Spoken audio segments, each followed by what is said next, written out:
Okay, so now hopefully you have a good idea of why it's important to understand statistics, or at least how we use them. And so now I'll talk a little bit more about statistics themselves.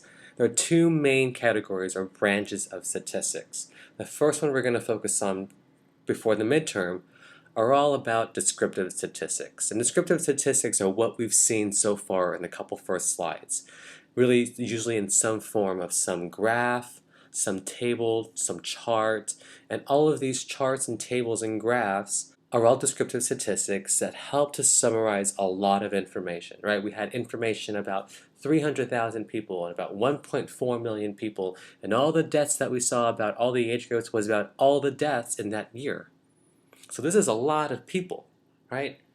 And sometimes it doesn't have to be about people. Sometimes it's about places, certain regions, certain observations, health behaviors, things that we can measure and count. We can summarize, and that summarization and how we can display that information really helps us to understand information, helps us to see patterns, helps us to draw conclusions and make interpretations really about what's going on. Based upon this huge, vast amount of information, we can come up with some policies, with some programs, with some interventions, with some research studies, things that helps us move things along as far as understanding the world around us by just describing statistics. But the other branch, the second major category of statistics, are what's called inferential statistics. Think about the word inferential. What's the root word of inferential? Infer, inference, right? Infer. To try to understand or try to see if what we see in one group is going to apply to another group, right? Trying to understand the mystery of it all and see, out of these 100 people, does this information that we see and that we can draw upon from this 100 people hold true for the millions of people? So think about this example. Say that I gave you $500. I want you to find out what the prevalence of smoking is at Cal State Fullerton. There are about 38,000 students. Do you think it's feasible for you to spend that $500 and you yourself as a researcher to ask the 38,000 students at Cal State Fullerton whether or not they smoke? Do you think that's feasible? Probably not, right? And so what we do in research and how we use statistics is that we usually collect information from what we call a sample. And we will talk about a sample in a population on the next slide. But we take information that we draw from a small group of people, relatively small, and we try to see, okay, we'll ask these people the information, get the results, and see what we see in that group of people. Let's say you, out of the 38,000 students, there's no way you're going to be able to ask every single person, right? So let's say maybe you asked a handful of people from each major in the university. And let's say you had 100 students. And out of those 100 students, you found out that 75 of them were smokers and 25 were not. So 75% of your sample, of your 100 students, were smokers. Would it be safe to say that 75% of the CSUF student population were smokers? Do you think that is a factual statement? It isn't. Probably is not. And there's a high likelihood that 75% of our students are not smokers. If anything, it's maybe the other way around.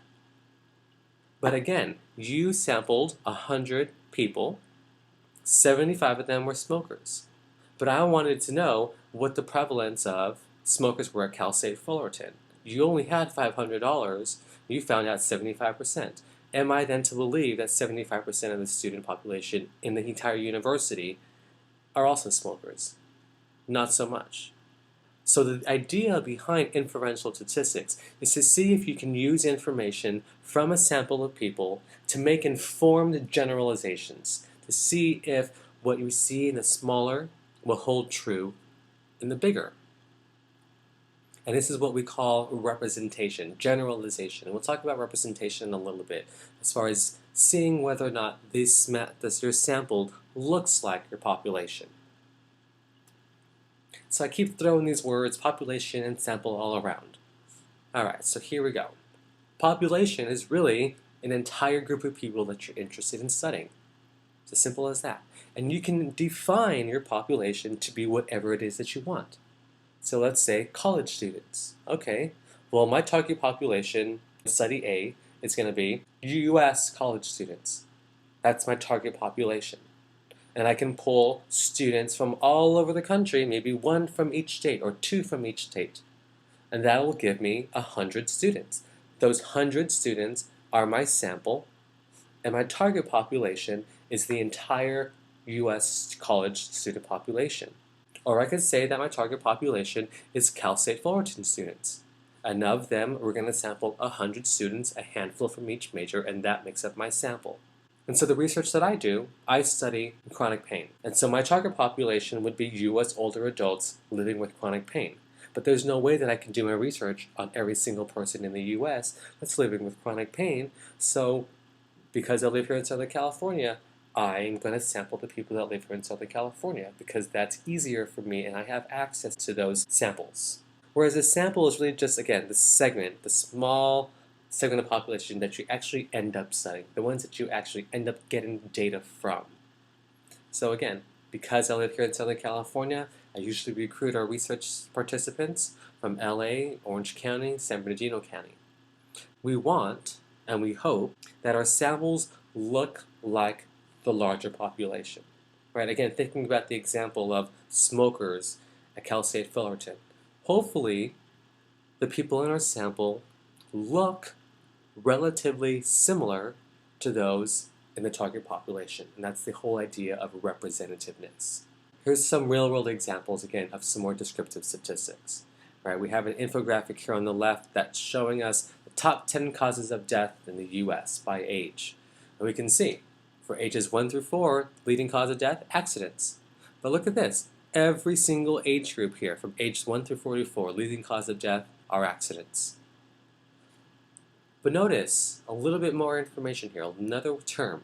Because this data here are about the top 10 causes of death in the US, the numbers we see here, 1826 accidents between ages of 1 and 4, 300 suicides among those 5 and 14 years old. These are actual numbers of people who died in the US. And because these numbers are of populations, these numbers are called parameters. P and P, population, parameter. Again, because this data, these numbers, are talking about and representing an entire group of people, in this case, all of the deaths in the US, not just a group of them, but all of them, these numbers are about a population, these numbers are called parameters. Conversely, if we have data from samples, from people, from not necessarily everybody in the population, but just a group of people, those numbers are called statistics. S&S, sample statistics. But let's look at an example here about inferential statistics. So we have here mother's age from 20 years old to 49 years old. And we see the incidence of Down syndrome, the chances of her child, if she was born at a certain age, of her child being born with Down syndrome. So let's say you're a nurse, or you're a PA, and you have an expecting mother who's coming in, and you tell her, after doing an amniocentesis and doing some genetic testing, that you see that at age 25 years old, which this presenting mother is, the chances of her child getting Down syndrome is 1 in 1,200. We're not saying that her child does have Down syndrome, but the chances that her child may get it. We're estimating what the risk of her child is based upon some women that had their child born with Down syndrome for that age.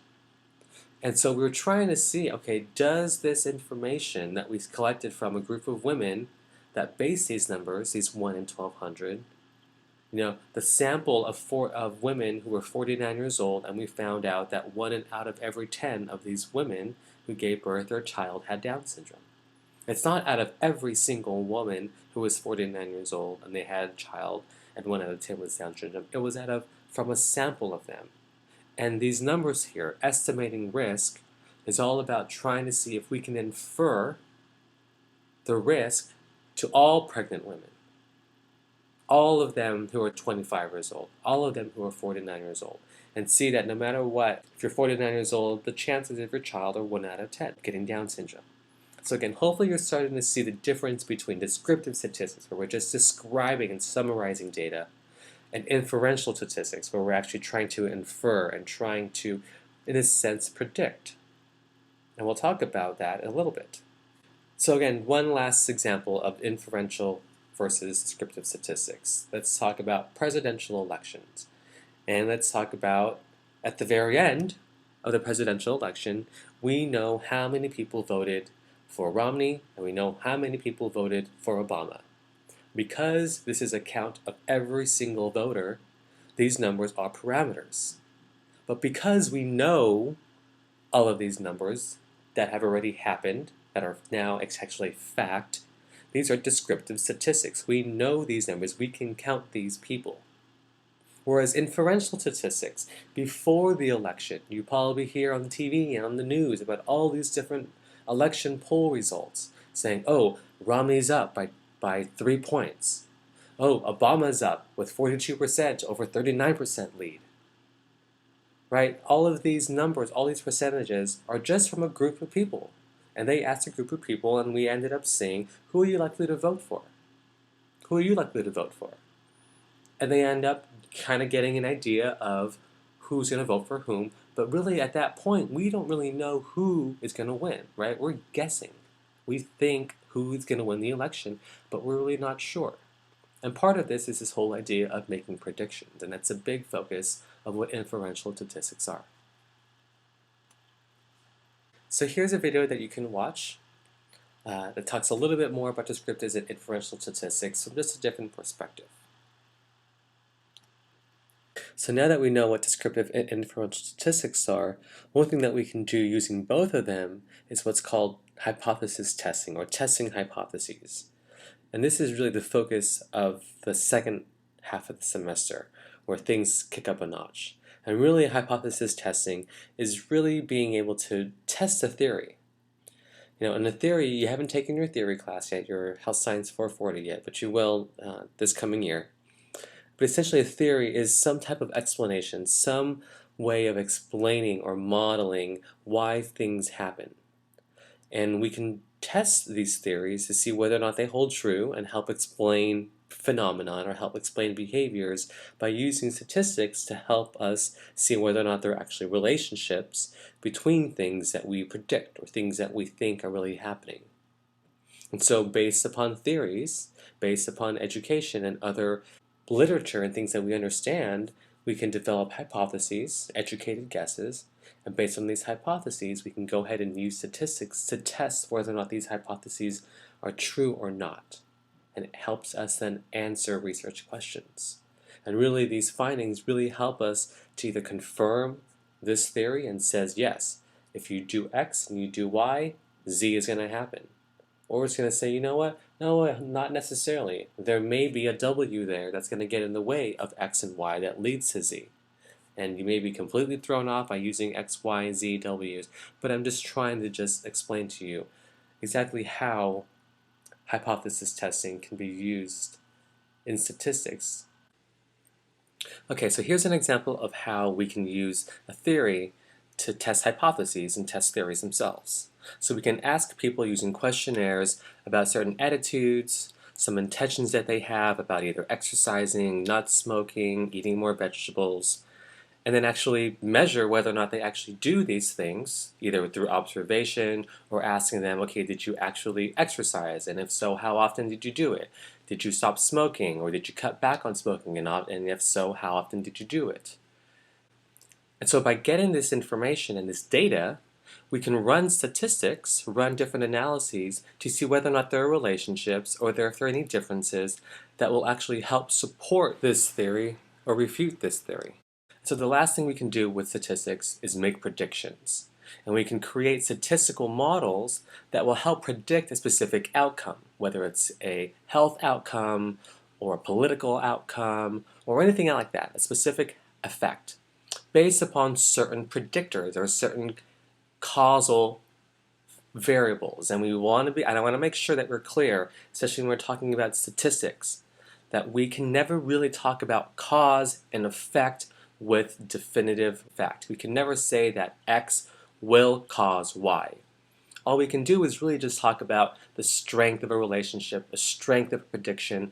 We can never say for certain that there is a cause and effect. So make sure you understand throughout this entire course, and really when you talk about statistics, that it's really hard for us to say cause and effect without really definitive facts.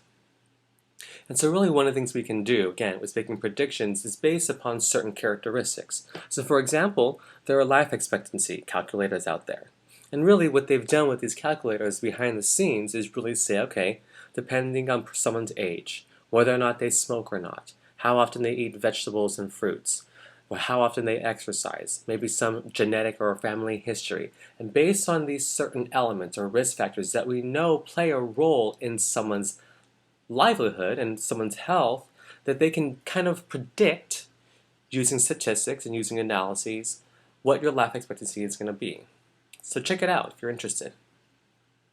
But again, of course, we never know for certain when you are going to die or how long you're going to live, right? These are all just life expectancy. What do we expect? But not this is when you are going to die, or this is how long you're going to live. So here's an example, real-world example. So you may have heard of somebody named Nate Silver, and he became really famous for really predicting the presidential outcomes the last two major election cycles. And he used to work for the New York Times, but now he's created his own little empire working at 538, which is now a little part of ESPN. But if we look here at this graph here, we see over time from June to November, I believe this was in 2012, the presidential election between Obama and Romney, you can see that just about a week before the election day, Nate Silver predicted with 90.9% chance that Obama was going to win. And in fact, Obama did win. But I want you to think about this. When do we really have 91% certainty that something is going to happen? Not a lot of the time, right? So just think about this one example. We can even just see the trends over the last 6 months up until the election, really how this whole prediction really played out. So here's another one, 538 blog from the New York Times and Nate Silver. They actually predicted who was going to be inducted into the Major League Baseball Hall of Fame. So I want you to pay attention to the red numbers and to the red bars. And really the difference, and what these numbers and these bars are showing us, is that they predicted, based on historical patterns, who was going to be inducted into the Hall of Fame, and actually who did get inducted into the Hall of Fame based upon how many votes they received. And we can see here, the smaller the number, the closer they were as far as predicting who was actually going to get a certain amount of votes and actually get inducted into the Hall of Fame. So you can see, just looking at Tim Raine's 0.8% difference of what they actually thought was going to happen. That's a really small error. And really, again, this is hopefully just some small example of how we can use statistics to predict outcomes. Okay, so tying it all together, we've talked about our two main branches of statistics. Descriptive statistics, where we're describing large amounts of data to see if there are any patterns or trends occurring. And we have inferential statistics, that we're trying to see, okay, based upon the data that we collect from a sample, do those same results and those findings hold true to a larger population? The whole idea of generalizability. Can we generalize the results from a small group of people to a larger group of people? And when we use both of these together, both descriptive and inferential statistics together, we can do hypothesis testing, and we can also make predictions.